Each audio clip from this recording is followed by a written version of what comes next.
We open up this episode seeing the original Pennywise, a man named Bob, performing for children while a mysterious child looks off at the distance. While he's taking a cigarette break, the mysterious child approaches him and tells him the children are drawn to you. He explains that that's a weird thing for a kid to say, and he tells him that he's lost and looking for his parents. Suddenly, a woman screams from the woods. The young man tells him, "I think that's my mom. Will you help me find her?" Oh, yikes. And this Bob guy disappears off into the woods with this child never to be seen again. Yikes. It is clear that Pennywise killed Bob and basically taken on his identity to attract children. We kick off the main event.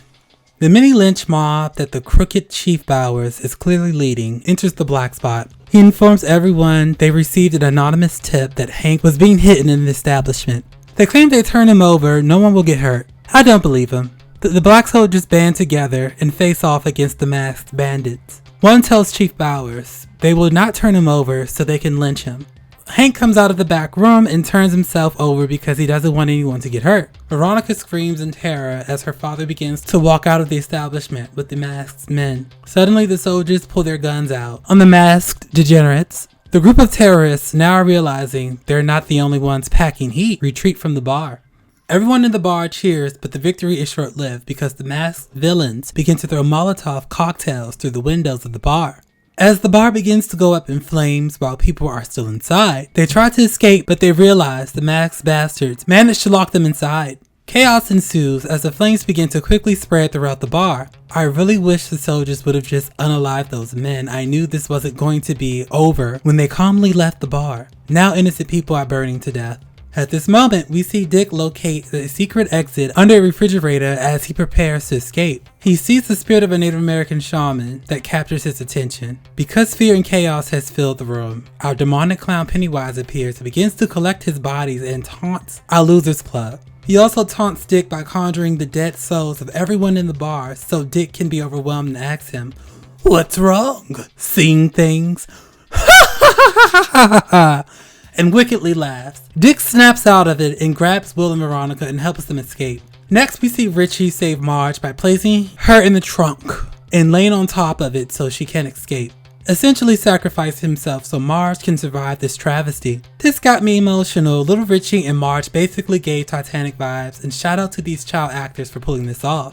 Suddenly, we cut to what's going on outside of the burning club and see that Mrs. Kirsch arrives on the scene in full clown regalia. She sees that her husband was left behind by his fellow terrorist.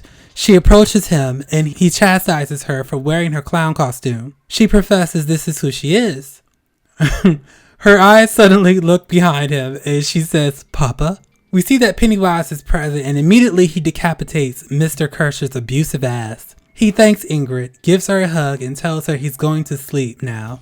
Apparently, this gives her a moment of clarity. She grabs his arm and yells, "Please don't abandon me." And she tells him, "You're not my father. He would never leave me." She also asks the evil clown, "What have you done with him?" Pennywise thinks for a second, but I guess decides to just tell her the truth and says, "I hate him, but a piece of him still lives within me." Pennywise ain't shit. Ingrid is mortified, but Pennywise subdues her with his deadlights.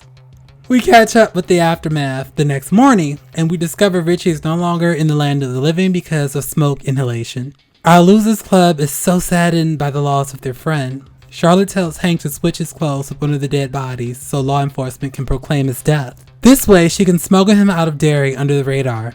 Dick is basically seeing all the dead souls from the fire and tells Leroy and another soldier he knows where to find the pillars, but they must follow the spirit of the Native American shaman only he can see.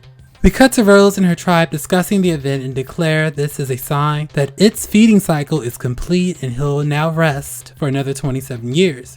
Next, we see that the general's team locate one of the pillars and begin to remove it. One of the marshals suggests they take the artifact to the facility to test it. Leroy objects and suggests they stick to the original plan and move it inward so they can replant it in the center of Derry. He further explains if they don't replant the artifact, it's like they'll be leaving a cage door open. The marshal reveals that General Shaw had changed the plans. Leroy rushes to the facility and holds everyone at gunpoint and discovers they're burning the damn pillar. General Shaw instructs everyone to put their guns down and begins to explain to Leroy his real plans. And I must say, this motherfucker is unhinged. He goes on about the country being divided because people he deems to be beneath him are asking for civil rights and fair treatment in a society that works well for him. So he sees these individuals as troublemakers and wants to use fear to get them back in line. How appropriate his character's perspective is for the current political climate. General Shaw is corrupt and fucking crazy if he thinks he's going to control Pennywise. He is a prime example of why people should have an extensive psychiatric evaluation before being placed in positions of power. Next, we see Pennywise wakes up because he clearly senses that one of his cage doors has been left open. Lastly, Charlotte leaves Will alone as she continues to help Hank. I didn't know why she would do this after nearly losing him to the black spot fire. He's left alone and suddenly the phone rings. He answers and hears Veronica's voice. He begins to chat with her, but suddenly she begins saying some really dark things about the events of the black spot. Will catches on quickly that it's Pennywise as her voice begins to morph and yells, "I know who this is! I'm not afraid anymore! Do you hear me?" Suddenly Pennywise yells, "I can hear you!"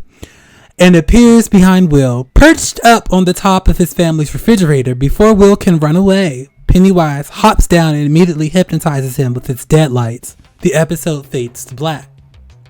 That was an awesome cliffhanger that ended another great episode. I appreciate how well shot and visually stimulating the Black Spot event was. Although it was painful to watch, it was the most beautifully crafted visuals of the entire season so far. It was nice to see that my suspicions of General Shaw were confirmed. He's absolutely a damn extremist who belongs at the damn asylum. It wasn't enough for him to have the one pillar removed, but he also had to destroy it. This man wants nothing but chaos to be unleashed into the world just to stop the progression of society. I hope Pennywise takes him out in the next episode. It was so sad to see little Richie go, but I hope we can see his spirit through Dick in the season finale.